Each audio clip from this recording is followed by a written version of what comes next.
दोस्तों स्वागत है आपका द लाइव टीवी में। मैं बास हफीज हूं। सुप्रीम कोर्ट के रिटायर्ड जज ने जमकर फटकार लगाई है मोदी सरकार को और यह कहा है कि सरकार मुसलमानों पर जुल्म करना अब बंद करे। यह कोई आम आदमी नहीं कह रहा है, या कोई ये मौलवी मुल्ला नहीं कह रहा है, या कोई ये मुस्लिम नेता नहीं कह रहा है, बल्कि सुप्रीम कोर्ट के रिटायर्ड जज जस्टिस मार्कंडे काटजू का यह बयान है। और यह बयान किस शक्ल में गया है? चिट्ठी के जवाब की शक्ल में गया है। मोदी जी द्वारा लिखी हुई चिट्ठी का जवाब देते हुए जस्टिस काटजू ने गंभीर सवाल खड़े किए हैं और गंभीर रूप में फटकार लगाई है, जो बहुत ही बड़ा सवाल है आज पूरे देश में और चर्चा मुद्दा बना हुआ है चर्चाओं में। लेकिन इसके बाद भी अनभक्त हमारे अनभक्त रहेंगे, उन्हें फर्क नहीं पड़ता। असल में हुआ क्या है, मोदी सरकार के दूसरे कार्यकाल का पहला साल जब पूरा हुआ अभी कुछ दिन पहले, तो जश्न के मोड में तो मोदी सरकार आई गई थी। नरेंद्र मोदी जी ने एक चिट्ठी लिखी देश के नाम सार्वजनिक तौर पर सबके लिए, जिसको एक हम ओपन लेटर कहते हैं। बस उसके अंदर उन्होंने अपनी सरकार का बखान करना शुरू किया, अपनी सरकार की नाकामियों को छुपाने की कोशिश की।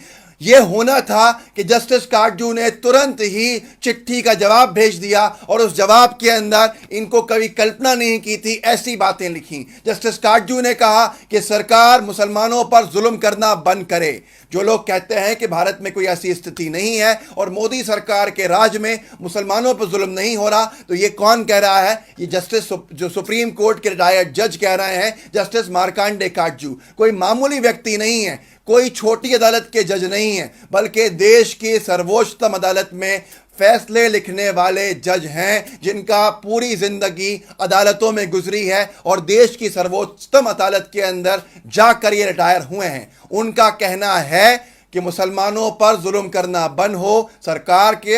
लेकिन इससे एक बात ये समझ में आती है कि यहां पर यह बात स्पष्ट है सुप्रीम कोर्ट के जज के तरफ से, रिटायर्ड जज के कहने के ऊपर, कि मुसलमानों पर आज देश में, इसका मतलब ये साफ है कि जुल्म तो हो रहा है। अगर हम अपनी आंख बंद करना चाहें तो कर सकते हैं। मोदी सरकार की हो सकता है अब नींद खुले, क्योंकि ये कोई मामूली व्यक्ति का बयान नहीं है। अब इसके बाद उन्होंने और भी बातें कही हैं। सुप्रीम कोर्ट के जज justice retired justice Markandey Katju ने एक साल पहले यह भविष्यवाणी कर भी दी थी। उनका कहना था, एक साक्षात्कार में आप देख सकते हैं, अखबार की पोर्टल की कटिंग भी, स्क्रीनशॉट भी लगा है। उनका कहना था कि सरकार जिस तरफ देश को ले जा रही है आर्थिक संकट की तरफ, इस आर्थिक फेलियर को, इस इकोनॉमिक फेलियर को, आर्थिक संकट को छुपाने के लिए मुसलमानों पर अब इस सरकार में जुल्म बढ़ जाएगा। और ऐसा ही हुआ। पूरे एक साल के बाद कोरोना को सांप्रदायिक रंग दिया गया, मुसलमान एक्टिविस्ट जो थे उनको अंदर किया गया जेल में,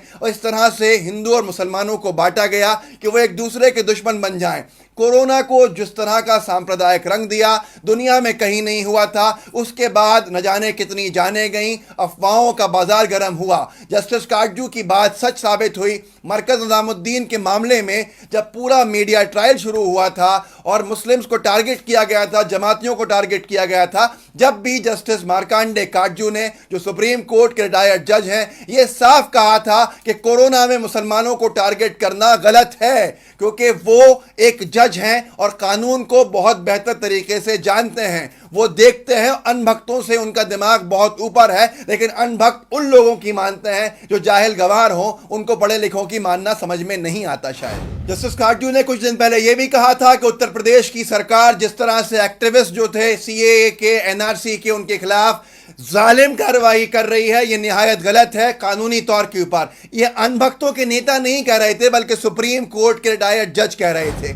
आज बहुत साफ हो गया जिन लोगों को लगता है कि भारत के अंदर मोदी सरकार में कोई जुल्म ज्यादती नहीं है, कोई हिंदू मुस्लिम विवाद नहीं है, उनकी आंखें आज खुलनी चाहिए, क्योंकि आरोप लगाने वाला कोई मामूली व्यक्ति नहीं है, जमकर फटकार लगाने वाला मोदी सरकार को कोई मामूली व्यक्ति नहीं है, आड़े हाथों लेने वाला मोदी सरकार को कोई मामूली व्यक्ति नहीं है, ईंट का जवाब, मोदी जी की ईंट का जवाब पत्थर से देने वाला कोई मामूली व्यक्ति नहीं है, कानून का सबसे ज्यादा जानने वाला सुप्रीम सुप्रीम कोर्ट का रिटायर्ड जज है जिसने आंखें खोल दी हैं और पसीने छुड़वा दिए हैं मोदी सरकार के। सीधा सीधा खत में पत्र में आरोप लगाया है कि अर्थव्यवस्था चौपट कर दी है। 3.5 घंटे के अंदर कैसे तुमने लॉकडाउन कर दिया और कैसे किसी से नहीं पूछा, कैसे किसी से चर्चा नहीं की, आपने इसको अपने हिसाब से कैसे एकदम लागू कर दिया कि लोग पैदल चलने में मजबूर हो गए और लोग भूखे मरने में मजबूर हो गए और मुस्लिम समाज पे जुल्म बढ़ गया यहां पर। और इस जुल्म को रोकना चाहिए। इस लॉकडाउन से जो तबाही हुई है उसको कैसे ठीक करेगी मोदी सरकार, यह आने वाला समय बताएगा। लेकिन आप भी अगर हिंदू मुस्लिम नफरतों के शिकार हैं तो हम आपसे सिर्फ इतनी अपील करना चाहते हैं कि ऐसे काबिल लोगों को सुन के समझिए, अनभक्तों का जो कचरा है उसको पढ़ना बंद कर दीजिए। हिंदू मुस्लिम नफरतों से आप कहीं नहीं जाएंगे। हम एक दूसरे की जान के दुश्मन हो रहे हैं और इससे कोई फायदा नहीं हो रहा।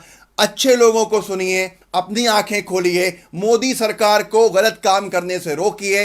आप सवाल कीजिए हिंदू मुस्लिम से हटके, नौकरियां कहां हैं, रोजगार कहां है, धंधे कहां हैं, व्यापार कहां है, अच्छी जिंदगी, अच्छा स्टैंडर्ड ऑफ लिविंग कहां पर है। पाकिस्तान, चीन, नेपाल को क्या जवाब दे रहे हैं? इन सारे सवालों के जब घेरे में आएंगे तो ये अपने आप भाग खड़े होंगे। अगर आपको हमारा काम अच्छा लगता है तो चैनल को सब्सक्राइब कीजिए, इस वीडियो को शेयर कीजिए, चैनल का बेल आइकन नीचे दिख रहा होगा, इसको दबाइएगा। जय हिंद।